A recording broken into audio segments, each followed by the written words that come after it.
Assalamualaikum warahmatullahi wabarakatuh. Perkenalkan, nama saya Putri Rizka Mawanda. Saya mahasiswa dari Universitas Islam Negeri Sumatera Utara, berasal dari Fakultas Ilmu Tarbiyah dan Keguruan dari Prodi Pendidikan Matematika semester 7. Oke, di sini saya akan menjelaskan sedikit materi mengenai analisis data. Ini saya menggunakan Zoom. Saya akan men-share screen materi yang akan kita bahas pada pertemuan kali ini. Oke, baik.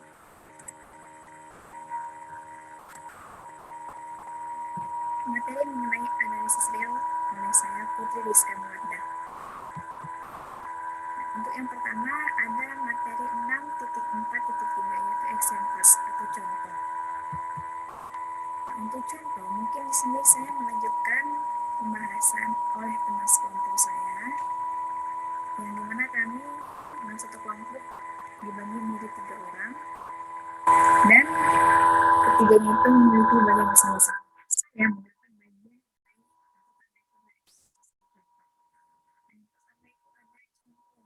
soalnya 1 lebih kecil atau sama dengan cos X untuk semua X elemen dari bilangan real. Nah, menggunakan fx sama dengan cos X dan x0 sama dengan 0, dalam teorema Taylor akan menghasilkan yang pertama. Fungsi fx-nya itu sama dengan cos X, maka untuk f0-nya itu adalah cos 0, dan dimana nilai cos 0 itu adalah 1. Yang kedua, turunan pertama dari fx sama dengan negatif sin x. Maka jika untuk nilai turunan pertama dari 0 itu adalah negatif sin 0, nah, hasilnya adalah 0. Yang ketiga, turunan kedua dari x, yaitu adalah negatif cos x, yang dimana jika kita cari turunan kedua dari 0 atau kita ganti x-nya dengan 0, maka menjadi negatif cos 0, yang hasilnya adalah negatif 1. Dan yang terakhir, untuk turunan ketiga dari x adalah sin x. Nah, dari sini kita beranjak kemarin. Untuk cos x itu dari soal.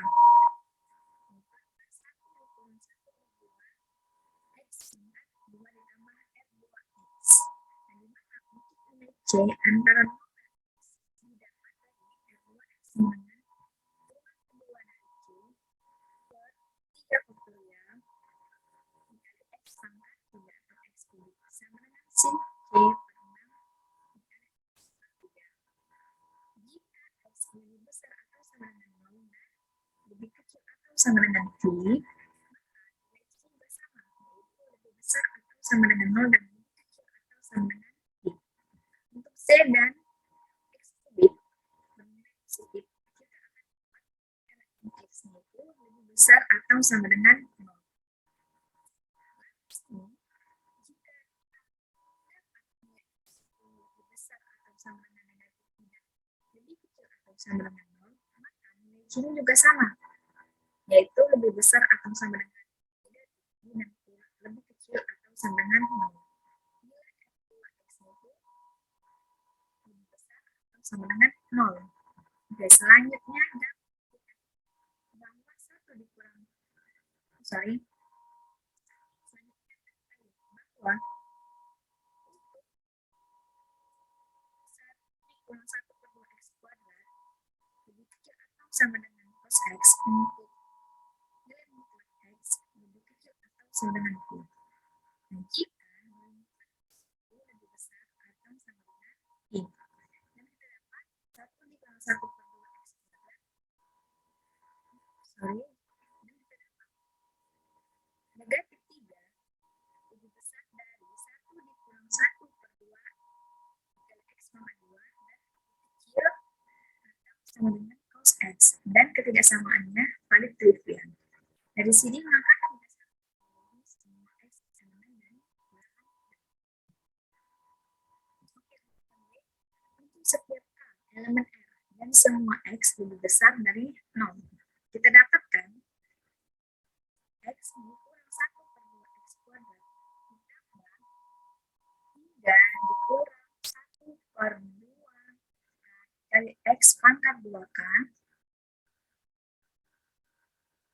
Sorry, saya ulangi.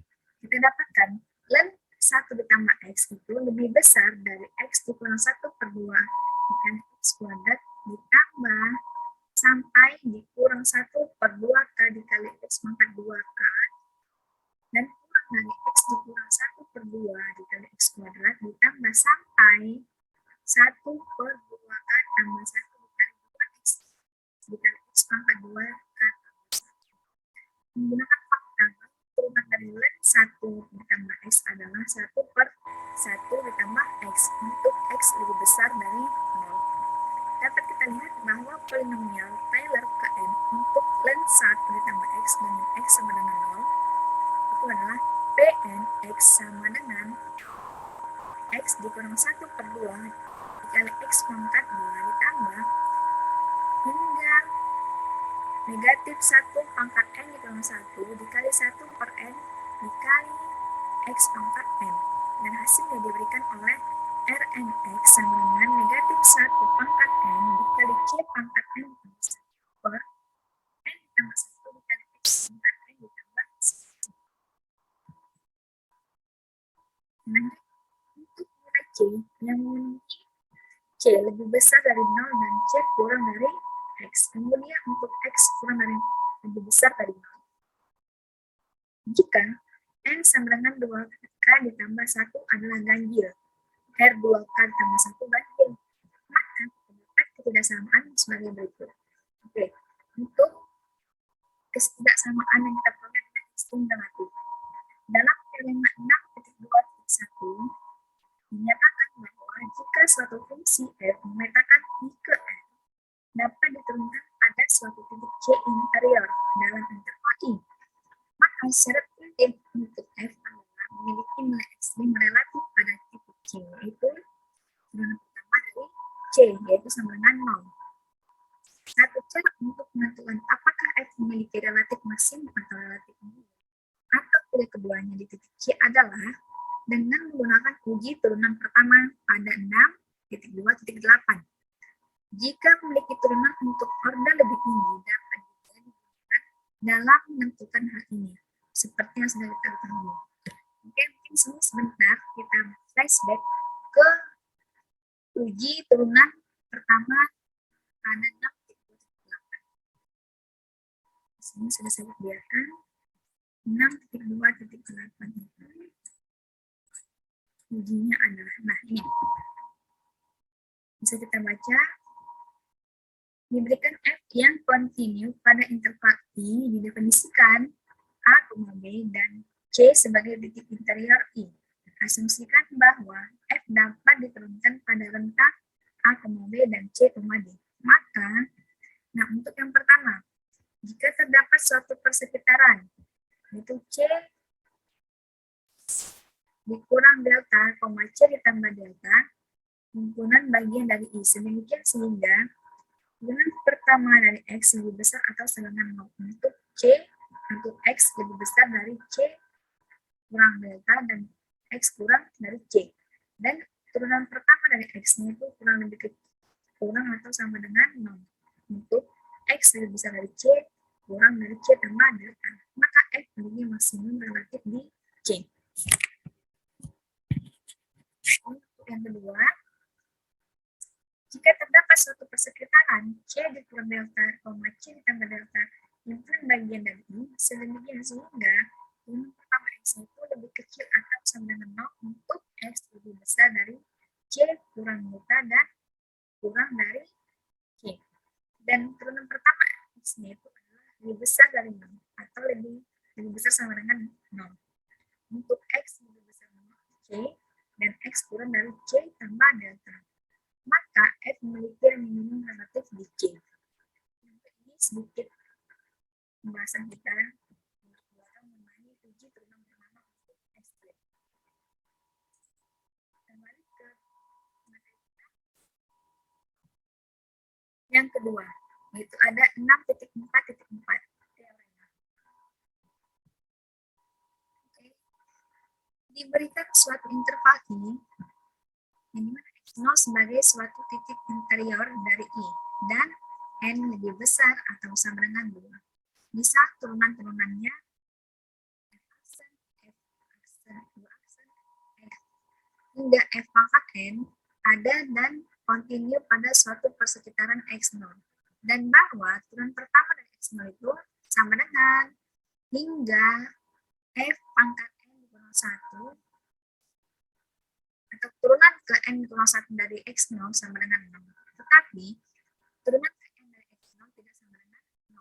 Nah, ini ada 3 kemungkinan yang akan kita temui. Yang pertama, jika N genap dan turunan ke N dari X0 itu lebih besar dari 0, maka F-nya memiliki minimum relatif di titik X0. Yang kedua, jika N genap dan turunan ke N dari X0 itu kurang dari 0, maka F memiliki maksimum relatif di titik X0. Yang ketiga, jika N ganjil, maka F tidak memiliki keduanya, relatif minimum ataupun relatif maksimum di X0. Nah, ini perlu diingat ya teman-teman, agar kita tahu F itu memiliki minimum relatif atau maksimum relatif. Terus selanjutnya, nah, kita masuk ke pembuktian. Berdasarkan teorema Taylor di X0, kita dapatkan untuk X elemen dari I. Nah, Fx sama dengan Pn dikurang 1 X ditambah Fn dikurang 1 X sama dengan Fx0 ditambah turunan ke N dari C per N faktorial dikali X dikurang X0 dipangkatkan N. Di mana C adalah titik antara X0 dan X. Jika turunan ke N kontinu, jika turunan ke N dari X0 tidak sama dengan 0, maka ada suatu interval U yang terdapat X0. Sedemikian sehingga turunan ke N dari X yang memiliki tanda yang sama dengan turunan ke N dari X0 untuk semua X elemen dari U. Jika X elemen dari U, maka titik C juga termasuk dalam U, serta turunan ke N dari C dan turunan ke N dari X0 akan memiliki tanda yang sama. Kita masuk ke 3 kemungkinan yang tadi. Yang pertama, jika N genap dan turunan ke N dari X0 itu lebih besar dari 0. Oke, di sini yang pertama N genap dan turunan ke N dari X0 itu lebih besar dari 0. Nah, maka untuk X elemen U-nya itu kita punya turunan ke N dari C itu lebih besar dari 0. Dan untuk X dikurang X0 dipangkatkan N itu lebih besar atau sama dengan 0. Sehingga Rn kurang 1 dari X lebih besar atau sama dengan 0. Nah, dari Fx lebih besar atau sama dengan 0 dari Fx untuk X elemen dari U, dan selanjutnya dikatakan bahwa F memiliki maksimum relatif pada X0. Oke, yang kedua, jika N genap dan turunan ke N dari X0 itu lebih besar dari 0, maka Rn dikurang 1 dari X lebih kecil atau sama dengan 0 untuk X elemen U, sehingga Fx lebih kecil atau sama dengan Fx0 untuk X elemen U. Maka F memiliki maksimum relatif di X0. Oke, yang ketiga. Jika N ganjil, maka X dikurang X0 dipangkatkan N positif jika X lebih besar dari X. Ya. Dan negatif jika X kurang dari X0. Ya, nah, jika X dikurang X0 dipangkatkan jika X lebih besar dari X0, maka X dikurang X0 dipangkatkan N itu bernilai positif. X dikurang X0 pangkat N itu bernilai negatif. Akibatnya, jika X elemen U, maka N kurang 1 dari X akan memiliki tanda yang berlawanan dari kiri dan kanan X0. Sehingga F tidak memiliki relatif minimum maupun relatif maksimum di X0.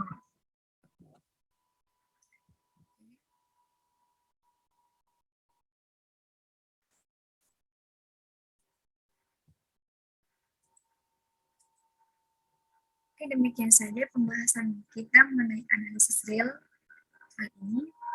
Semoga apa yang saya sampaikan teman-teman sekalian yang menonton dapat memahaminya dan membantu apabila teman-teman ada yang belum paham di kuliahnya, di kampusnya, pada mata pelajaran analisis real. Semoga ini dapat membantu mengurangi sedikit kendala yang teman-teman alami. Sekian saja dari saya. Saya Putri Rizka Memenda undur diri. Terima kasih telah menonton video ini. Semoga bermanfaat dan mohon maaf apabila ada kesalahan dalam pengucapan, pelafalan simbol ataupun keselipan kata dalam menyampaikan materi. Sekali lagi saya ucapkan terima kasih. Assalamualaikum warahmatullahi wabarakatuh.